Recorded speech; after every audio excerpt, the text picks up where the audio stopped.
Muchas gracias. En primer lugar, gracias por la asistencia de todos ustedes. En segundo lugar, muy agradecido con Mauricio Merino, con Lourdes Morales y con quienes integran esta red por la rendición de cuentas, una red ciudadana fundamental para la reflexión pública en materia de corrupción y, desde luego, de rendición de cuentas en sí mismo.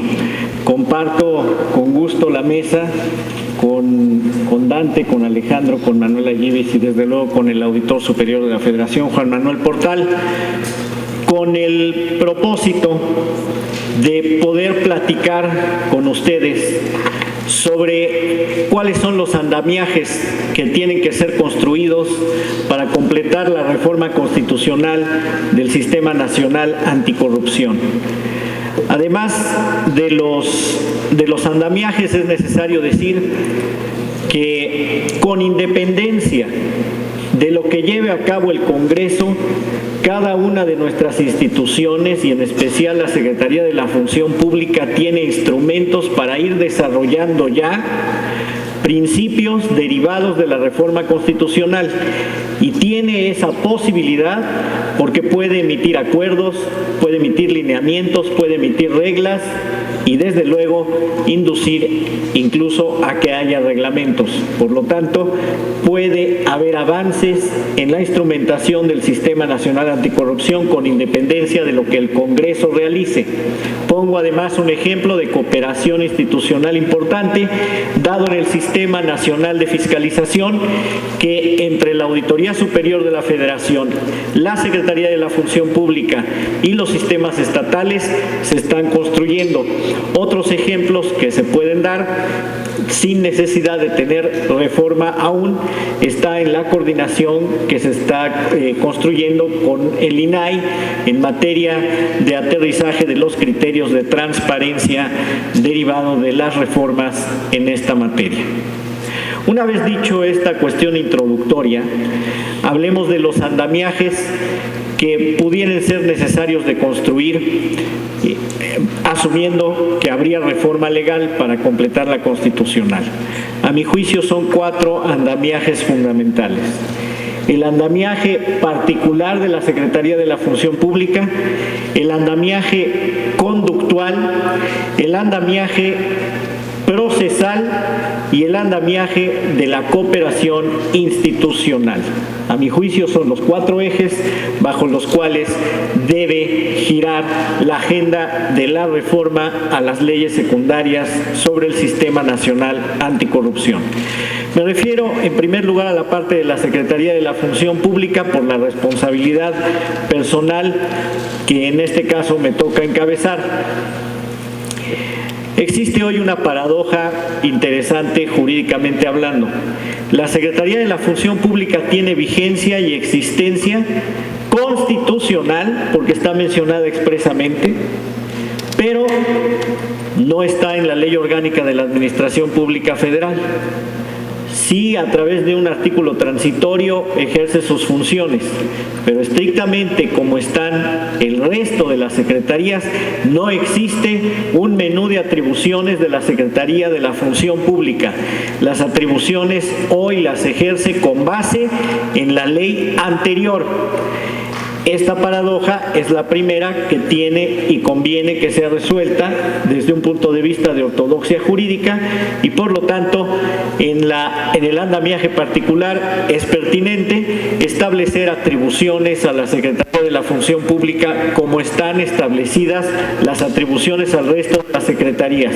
¿Qué tipo de atribuciones son las rescatables y que ya ejerce el día de hoy la propia Secretaría? Primero, reconocerle que es la dependencia que lleva el control y el seguimiento del gobierno federal y de la administración pública federal. Es muy relevante en virtud del papel que tiene un gobierno en una república. Por lo tanto, es la única secretaría que lo puede realizar. Control y seguimiento de las obligaciones institucionales y, por supuesto, también del cumplimiento de programas y, en su caso, de reformas. Más aún, tomando en cuenta que en la reforma política, los programas derivados del Plan Nacional de Desarrollo se trazarán en conjunción con la Cámara de Diputados a partir del 2024. Estas partes no las tenemos muy en el radar, pero son reformas que se dieron en el 2013 y que impactan o que hay que tener presentes de alguna manera cuando se lleven a cabo las reflexiones de las reformas. Además del control y seguimiento, es muy útil la parte de la realización de auditorías federales. Es el punto de partida para poder monitorear a las instituciones de gobierno. Las auditorías no solamente de carácter contable o presupuestal, también las de desempeño o incluso las de riesgo. La mejora de la gestión es una parte muy importante que el gobierno construye a través de esta secretaría. ¿Con qué? Con criterios y mejores prácticas orientadas a una serie de temas que voy a mencionar aquí. Primero, el uso de recursos, los recursos humanos, los recursos presupuestales. En recursos humanos estoy hablando de reglas y bases del servicio profesional de carrera, pero no nada más, sino también de todo el personal de confianza que integra la Administración Pública Federal. Hay una segunda dimensión muy interesante en mejora de la gestión, la dimensión que tiene que ver con esta tríada de transparencia, archivos, participación ciudadana y podemos agregar un cuarto que es el gobierno abierto. Esta parte de modernización propia del siglo XXI y que atraviesa con el concepto del gobierno en línea, el gobierno transparente información, lo va eso es transparencia, lo va documentando, eso es archivos, lo va poniendo a disposición de las personas y las personas van involucrándose en el gobierno. Hoy existen 218 mecanismos de participación ciudadana que el gobierno puede utilizar en distintas dependencias.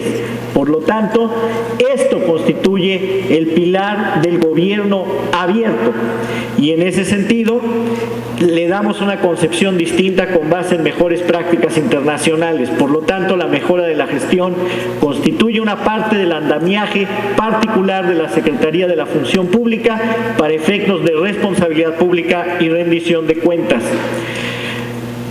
Otra dimensión importante, y con esto cierro el andamiaje particular, es el del régimen de contrataciones públicas.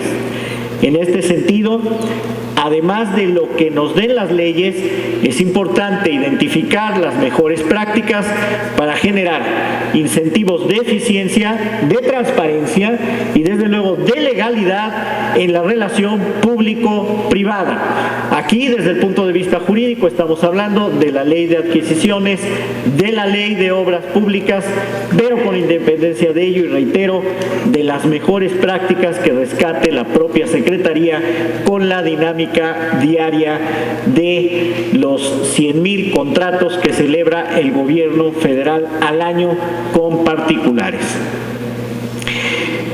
El segundo andamiaje es el de la conducta.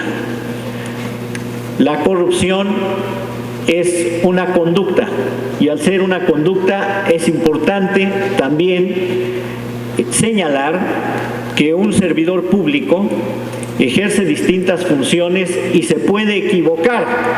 Y en ese sentido, el régimen de responsabilidades está entrelazado entre lo que son errores y lo que son actos indebidos de uso de cargo o de uso de recursos. Tenemos entonces dos conductas, las vinculadas con la no gravedad, derivado del ejercicio cotidiano del cargo público, pero también las del uso indebido del cargo y de los recursos. Es fundamental distinguir en la reforma, y es el andamiaje conductual, lo que es una falta o una responsabilidad no grave de la que es responsabilidad grave, porque además la reforma constitucional nos establece una división institucional para atender las conductas. Las no graves serán sancionadas por la Secretaría de la Función Pública y las graves por el Tribunal de Justicia Administrativa.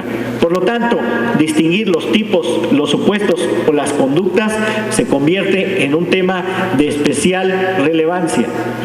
Si no hubiera la preferencia por distinguir conductas, cuando menos, otorgarle al tribunal la posibilidad de hacer interpretaciones y de generar precedentes para efecto de construir un nuevo andamiaje y una nueva visión y una nueva identificación de lo que implica un acto de corrupción.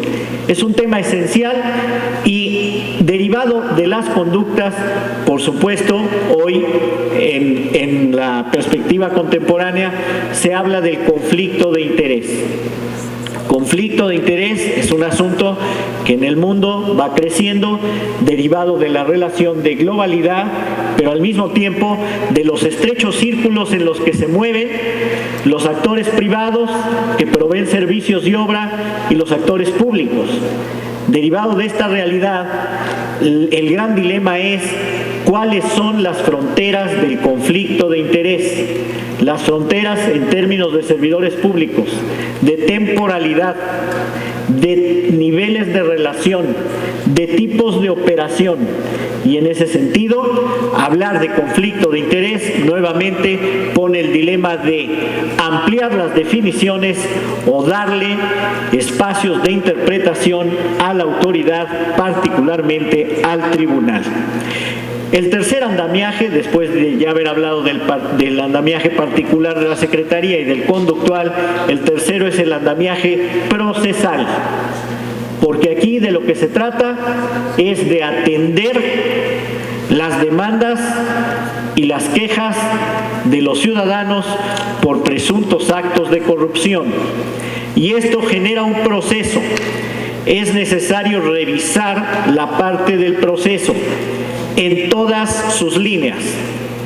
¿Quiénes son los demandantes? Y aquí hablar de protección a denunciantes va más allá incluso desde el punto de vista conceptual que hablar de denuncias anónimas. Protección a denunciantes. ¿Quiénes pueden ser los denunciados? Y aquí estamos acostumbrados a ver denuncias en lo individual. Debemos abordar un modelo de redes como se ha estado proponiendo de manera sistemática, más allá a un modelo de individuos.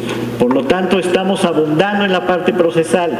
La tercera, las pruebas.